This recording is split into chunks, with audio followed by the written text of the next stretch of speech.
Marion and John Wither. They were from humble Scottish roots, but a lifetime of hard work in the Wakatipu allowed them to enjoy a comfortable retirement in Dunedin.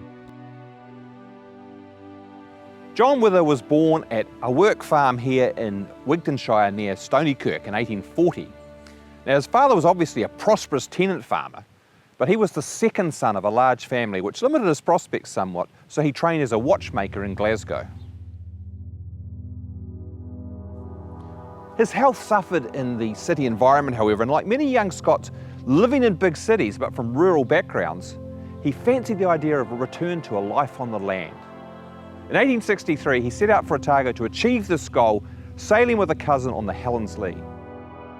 A fellow passenger was Alexander McMaster, formerly from Stranraer, but now owner of the Maira Whenua and Otamatata sheep stations in North Otago. During the long journey, he offered John a job, and soon after his arrival in Dunedin, John set out for North Otago. By 1864, he was the head shepherd here at Otamatata Station, and he was thus in a prime position to begin courting a young Scotswoman, Marion who came to work at the neighbouring station that year. Marion was born on Hagston Muir Farm, just here on the South Ayrshire coast near Ballantrae. Otago's founding minister, the Reverend Thomas Burns, had served in this parish between 1826 and 1830, and even though Marion wasn't born till 1839, so almost a decade after he'd left, no doubt the people of this parish kept an eye on the doings of their former minister out in the colonies with great interest, and Otago would have been a name that meant something to the people around here.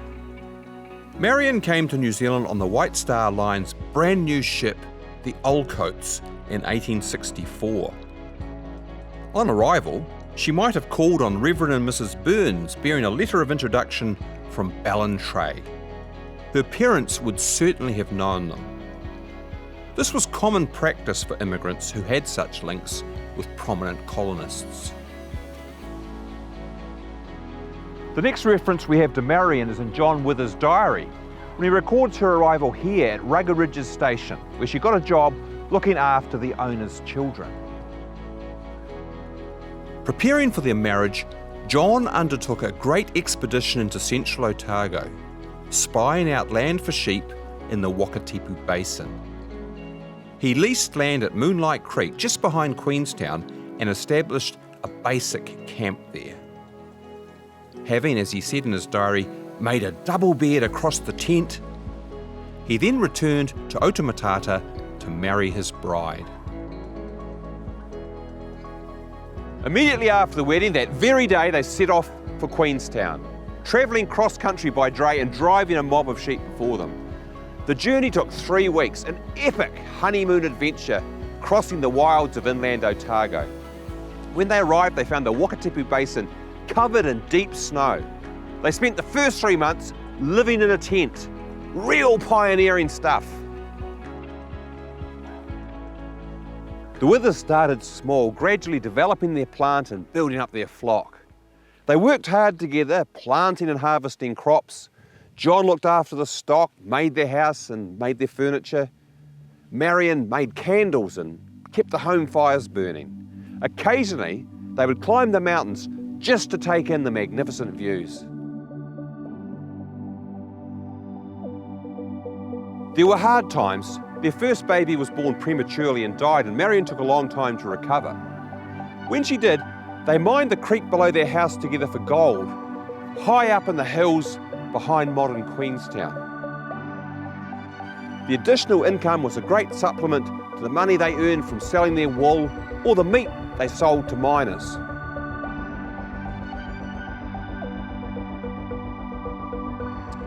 Gradually they began to prosper. In 1871 they moved across Lake Wakatipu to Sunnyside, now called Cecil Peak, here on the slopes of Mount Cecil, with a depasturing licence for 2,000 sheep.